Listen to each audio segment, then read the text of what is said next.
2023 October മാസം ആസാമിൽ നിന്ന് തൊഴിലന്വേഷിച്ച് കോഴിക്കോട് നഗരത്തിലെത്തിയതായിരുന്നു ഒരു കുടുംബം. ആ കുടുംബത്തിൻ്റെ മുഴുവൻ സന്തോഷമായി ഒരു 15-കാരി പെൺകുട്ടിയും ഉണ്ടായിരുന്നു. എന്നാൽ ആ സന്തോഷം അധിക നാൾ നീണ്ടുനിന്നില്ല. ആ സന്തോഷം ആളിക്കെടുത്താൻ വന്നത് 21 വയസ്സ് മാത്രം പ്രായമുള്ള ഒരു ചെറുപ്പക്കാരനാണ്.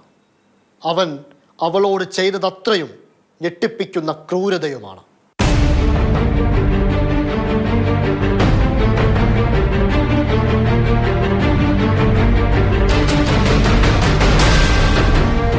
നസീദുൽ ഷെയ്ഖ് എന്ന 21 വയസ്സ് മാത്രം പ്രായമുള്ള ആസാമുകാരന്റെ വലയിലാണ് അവൾ ചെന്നുപെട്ടത്. നസീദുൽ ഷെയ്ഖ് പ്രണയം നടിച്ച് പെൺകുട്ടിയെ തന്റെ ചതിയിൽപ്പെടുത്തി. തട്ടിക്കൊണ്ടുപോയി എന്ന് മാത്രമല്ല, ആ കുഞ്ഞ് പെണ്ണുടലിന് അയാൾ 25,000 രൂപ വിലയിട്ടു. ഹരിയാനക്കാരനായ 35-കാരൻ സുശീൽ കുമാർ അവളെ പണം കൊടുത്തു വാങ്ങിച്ചു. സുശീൽ കുമാർ പിന്നീട് പെൺകുട്ടിയെ വിവാഹം ചെയ്തുവെന്നാണ് പോലീസിന് ലഭിച്ച വിവരം. പിന്നാലെ അവൾ ഗർഭിണിയാവുകയും ചെയ്തു. ഇതിനെല്ലാം കൂട്ടുനിന്നതാകട്ടെ പ്രതി നസീദുൽ ഷെയ്ഖിന്റെ അച്ഛൻ ലാൽസൻ ഷെയ്ഖ്. ഈ കുട്ടിയെ പറ്റിയുള്ള അന്വേഷണത്തിൽ 2024 മെയ് മാസത്തിലാണ് ഈ കുട്ടിയെ ഹരിയാന വെച്ചിട്ട് ട്രേസ് ആവുന്നത്. ആ സമയത്ത് നമ്മൾ സ്റ്റേഷനിൽ കൊണ്ടുപോയി കുട്ടിയുടെ മൊഴി രേഖപ്പെടുത്തിയ സമയത്താണ് ഈ കുട്ടി 6 മാസം ഗർഭിണിയായിരുന്നു. അപ്പോൾ അതിൽ ആണ് ഈ സംഭവങ്ങൾ, ഈ കുട്ടിയെ ഇവിടുന്ന് കടത്തിക്കൊണ്ടുപോയതാണെന്നും അവിടെ വെച്ചിട്ട് ഹരിയാന കൊണ്ടുപോയിട്ട് മറ്റൊരാൾക്ക് ഈ പ്രതിയുടെ 1-ാം പ്രതിയുടെ അച്ഛനായിട്ടുള്ള ആളെ ഏൽപ്പിക്കുകയും അയാൾ 25,000 രൂപയ്ക്ക് വേറെ ആൾക്ക് വിൽക്കുകയും ആ 3-ാം പ്രതി ഇവളെ കല്യാണം കഴിക്കുകയും ചെയ്തു. അതിനുശേഷം ഇവൾ പ്രഗ്നൻ്റായി. അതിനുശേഷമാണ് നമ്മളിവിടെ ട്രേസ് ആയത്.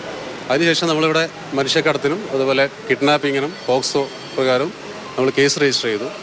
ഈ പ്രതി ആസാമിൽ തന്നെ ഉണ്ടെന്നുള്ള അറിവ് കിട്ടിയതിൻ്റെ അടിസ്ഥാനത്തിൽ നമ്മൾ നല്ലം പോലീസ് സ്റ്റേഷനിലെ ഒരു ടീം കഴിഞ്ഞ ഏപ്രിൽ 24 ആസാമിലേക്ക് തിരിക്കുകയും അതിൻ്റെ അടിസ്ഥാനത്തിൽ മെയ് 5 അവിടെ വെച്ച് അറസ്റ്റ് ചെയ്യും. തിരിച്ച് അവർ ഇവരെയും കൂട്ടിയിട്ട് ഇന്നലെ അവിടെ എത്തിയിട്ടുള്ളതാണ്.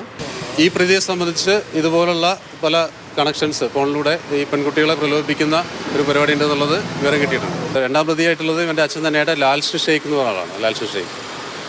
3-ാം പ്രതി ഇവളെ ഭർത്താവായിരുന്നു. അതിൽ സുശീൽ കുമാർ എന്ന് പറഞ്ഞാൽ ഹരിയാന സ്വദേശിയാണ്. അവൻ ഓൾറെഡി അറസ്റ്റഡായിട്ട് റിമാൻഡ് ചെയ്തതാണ്. സുശീൽ കുമാറിനെ നേരത്തെ തന്നെ പിടികൂടി. ലാൽ ഷെയ്ഖിനെയാണ് ഇനി പിടികൂടാനുള്ളത്. 1-ാം പ്രതി നസീദുൽ ഷെയ്ഖിനെ 2024 നവംബറിൽ ആസാമിൽ വെച്ച് നല്ലളം പോലീസ് പിടികൂടിയതായിരുന്നു. എന്നാൽ കോഴിക്കോട്ടേക്ക് കൊണ്ടുവരുന്നതിനിടയ്ക്ക് പ്രതി ചാടിപ്പോയി. സൈബർ സെല്ലിൻ്റെയും മറ്റും സഹായത്തോടെ അന്വേഷണം കൂടുതൽ ഊർജിതമാക്കുകയും പ്രതിയുടെ സ്ഥലം കണ്ടെത്തുകയും ചെയ്തു. കഴിഞ്ഞ ദിവസമാണ് അറസ്റ്റ് ചെയ്ത് പോലീസ് സ്റ്റേഷനിൽ എത്തിച്ചത്.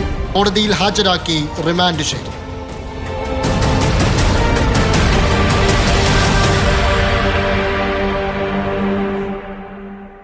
ആ 15-കാരി പെൺകുട്ടിക്ക് ഒരു കുഞ്ഞ് പിറന്നിട്ടുണ്ട്. ആ കുഞ്ഞുമായവൾ അങ്ങ് ആസാമിലാണുള്ളത്. ആരെന്നോ എന്തെന്നോ ചുറ്റും എന്താണ് നടക്കുന്നതെന്നോ അറിയാത്ത പ്രായത്തിൽ അവളൊരു അമ്മയാണ്. ഞാൻ എന്ത് പിഴച്ചു? അങ്ങനെയായിരിക്കണം ഒരുപക്ഷെ ഈ ലോകത്തോട് ആ കുഞ്ഞു മനസ്സ് ചോദിക്കുന്നുണ്ടാവുക. ഇംതിയാസ് കരീം, മാതൃഭൂമി ന്യൂസ്, കോഴിക്കോട്.